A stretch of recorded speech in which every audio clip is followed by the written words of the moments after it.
Okay, thank you very much for the opportunity of giving me for presenting this very preliminary research that I'm doing, combining the Tarifa data with H1 data.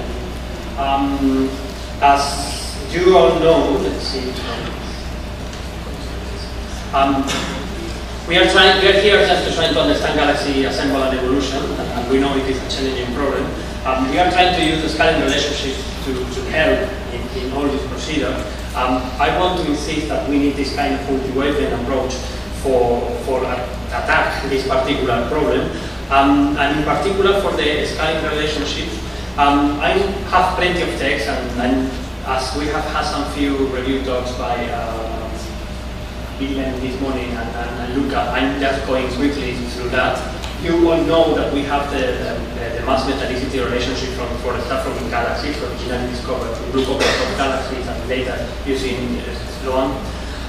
The Monty 2004 relationship is shown here. And in brief, it is just showing a kind of an evolutionary sequence or a mass rotation sequence or something like both. We are trying to understand that. At the same time, we have been discovering this kind of star formation mass relationship for the star forming galaxies. One of the first to show that was Bridgman 2004, which is plot, and very recently that was Rencini and Peck, that Mariana was also showing in her talk a moment ago. So this very, very nice relationship between the two parameters. And that allows to try to visualize the three properties in a kind of three-dimensional space between the stellar mass, the oxygen abundance, that is the metallicity, and the star formation rate. And that was first explored by Sarah Ellison in 2008, and later simultaneously by Marisa Lopez and Manucci, that define the fundamental plane of the fundamental metallicity relation. I have here the cube from Marisa Lopez and Lopez Sanchez and Hopkins 2013, but we try to use this Sloan data with a principal component analysis just to distinguish and see how you can build the stellar mass as a function of the star formation rate and the oxygen abundance. But for understanding galaxy evolution, we also need the gas, and I'm going to show at least this example from one of my recent papers, that is NGC 1510, 1512, that is the image of a galaxy. Let's see, one spiral galaxy with a blue compact core galaxy, and it has a very extended diffuse star-forming disk in the outer scales. If you go and see this in H1, you see that it is very much extended. So you also need this kind of data to try to understand what is happening in the galaxy, what is happening with the gas within galaxies. Furthermore, in this particular case, that is a reference that I'm giving here, we also derive the metallicity gradients, and they are a lot about that. I'm not going to talk too much about that. So they have been attempts, or they have been studied just to study the stellar mass with the gas fraction relationships. These are the plots by Barbara Quintinella in 2010, and showing very nicely that the gas fraction anti-correlate with the stellar mass. So as you go forming stars, your amount of gas is decreasing. And that is something that has been also seen very well later, for example, more studies with more galaxies. There are not too many studies particularly trying to attack this with the relationship between the gas fraction and the oxygen metallicity. Some two examples from the literature by Hughes et al. In 2013, and by Marisa Lopez using gamma and Sloan galaxies too, just trying to explore this relationship. But they have been also predicted by hydrodynamical simulation. In particular, this has from the models using the Eagle simulation by Lagos et al. In 2015, 2002 papers.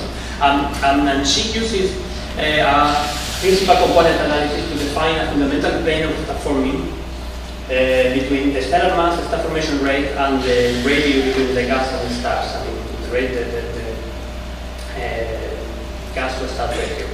And it is interesting that in these simulations, the relationship between the metallicity appears as a second component. and they say that the star formation is consequence of inflows and outflows of gas. So, well, we have Khalifa. We have been determining the oxygen abundance with Khalifa, as you know very, very well, particularly for these papers here by Sebastian and by Laura, and determine a common gradient for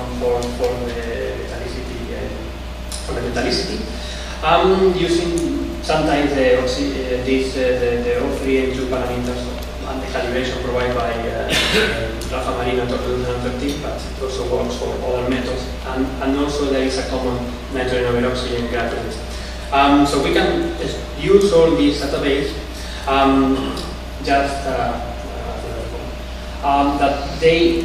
we have been also analyzing this the global mass metallicity star formation relationship, and that was by Sebastian Sanchez 2013, later in Enrique Pérez Montero just submitted. It seems that there is not dependence with the star formation rate when you look globally or when you look locally. That is kind of the same, but by Fabian Rosal and Ortega. So, well, let's go to explore the properties with the H1.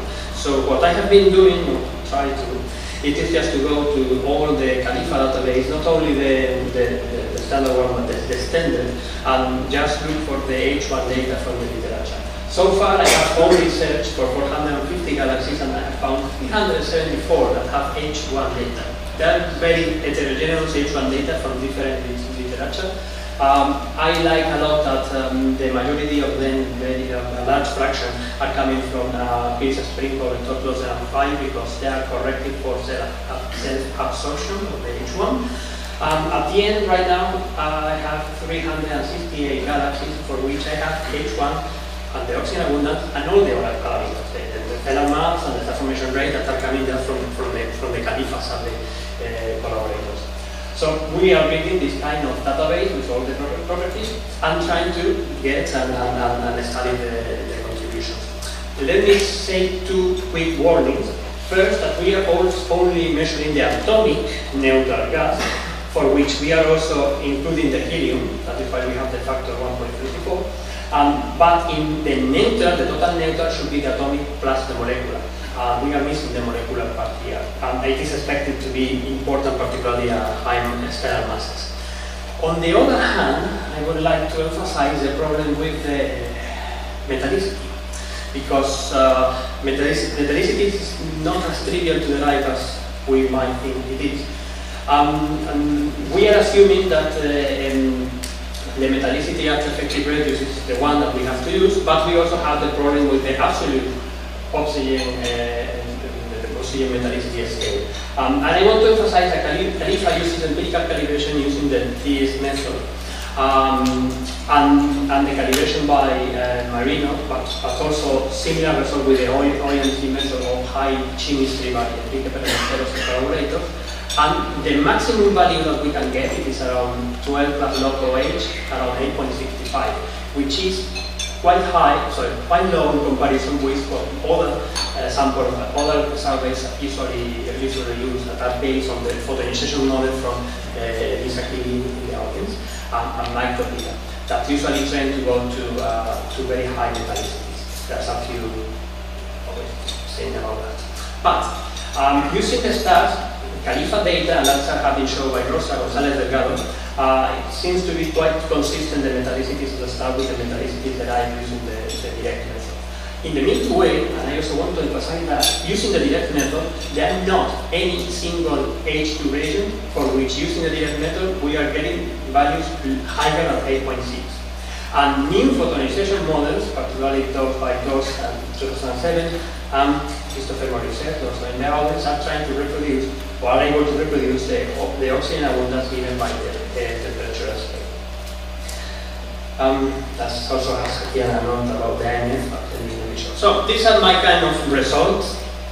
So I hope you can see more or less here. Let me go one by one. So that is the stellar mass, and that is the oxygen abundance. So that is the typical mass metallicity relation, and what we were going to expect here.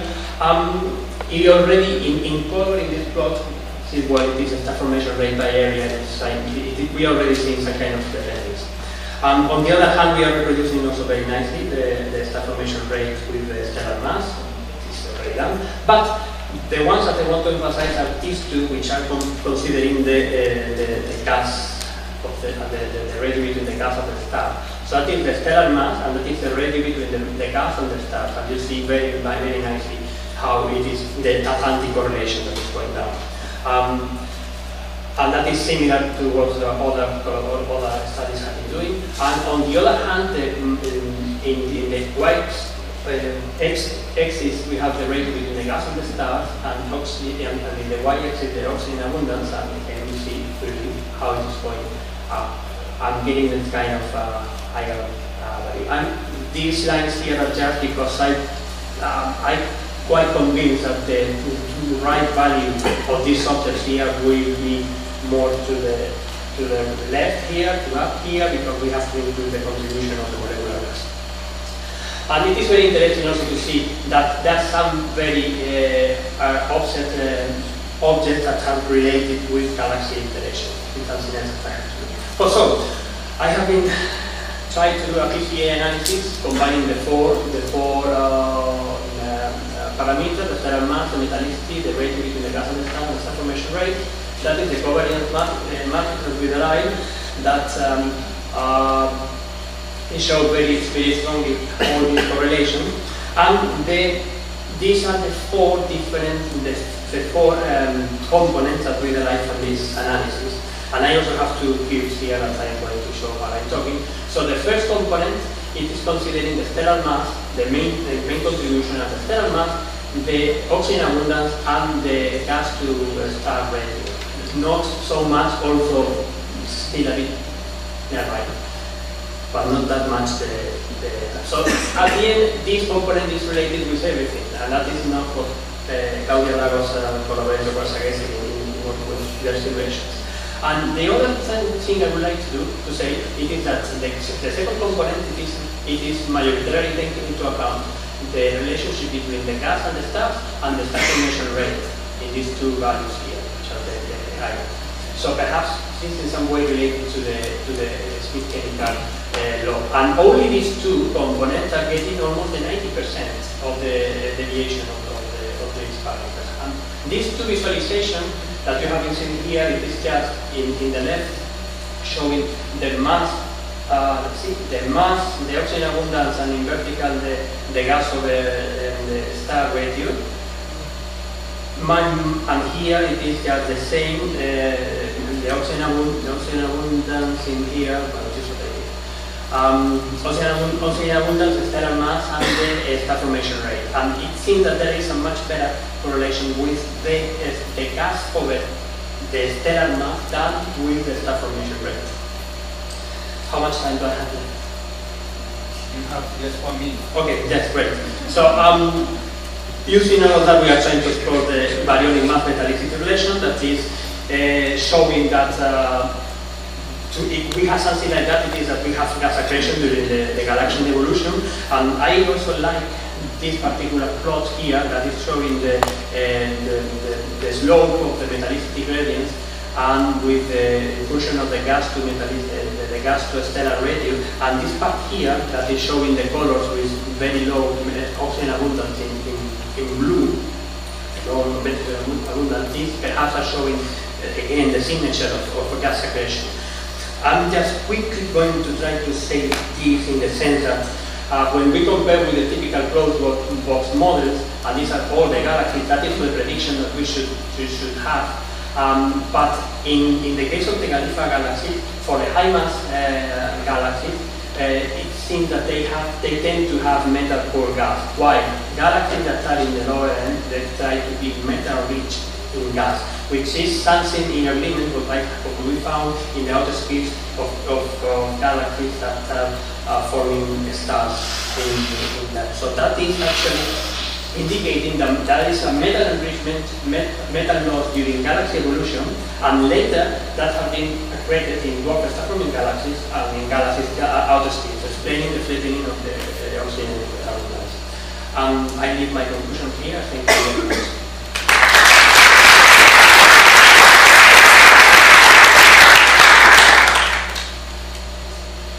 Okay, we have time just for a quick question. There are. Yes, microphone. I have a quick question. For your objects where you have electron temperature balances, did you also have strong line of balances, and did you check, for example, you've got to be really careful with the electron temperature velocities because it saturates at 8.6. If you have a H2 region that's above solar, or even is solar, it won't give electron temperature balance that's above 8.6 because it's only sensitive to, I mean, you know this, it's only sensitive to, you know, the most extreme temperatures in the H2 region. So the most metal-rich parts are the coolest, and they don't produce the auroral lines at all. And so you're biased towards specific parts of H2 regions. And some H2 regions won't produce the auroral lines at all if they're metal-rich. So our galaxy, we're sitting in the solar neighbourhood, we're in a spiral arm, we're a solar, but in the centre of the galaxy, it's not solar. There's a strong magnetic gravity in our galaxy, it's about twice solar. And that's not just from H2 regions, from supernova, planetary nebula. There's lots of other ways to measure metallicities. There is a strong gradient. And the fact that you only get electron temperature metallicities of 8.6, I'd be pretty worried about a data set that punches up with lots of galaxies around 8.5, 8.6. So I'm just wondering, have you looked at the other lines to see whether there's a continuum in those line ratios? Like, do they keep going up while your auroral line ratio sticks around 8.5, 8.6? Well, the thing is that we do not detect many objects with auroral lines in T4. I think it is only 13 with the oxygen 3453, and only few. Actually, I have this someplace here that is a plot that.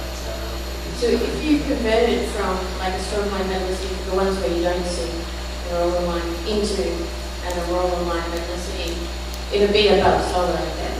So they're missing. It is that one. So we do not have many in the Khalifa. So you should look at the line ratios for the ones that don't have the auroral lines. But if they're all above some value. we have done that. Sebastian have done that, and he did it, so he can talk much better than I do. But so far, what I understand it is that all the different calibrators are. I think that that's a very interesting and a very crucial question.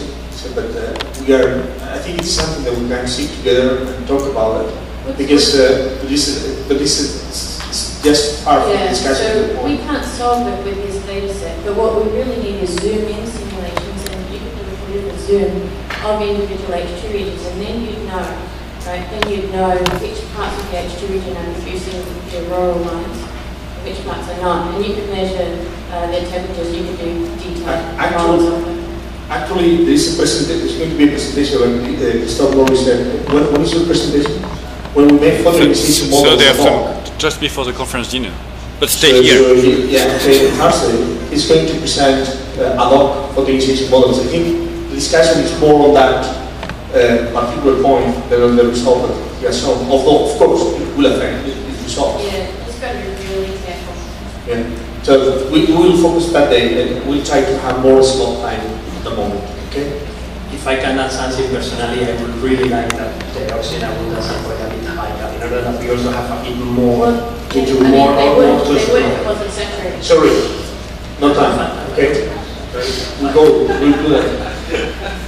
Okay, so let's start again.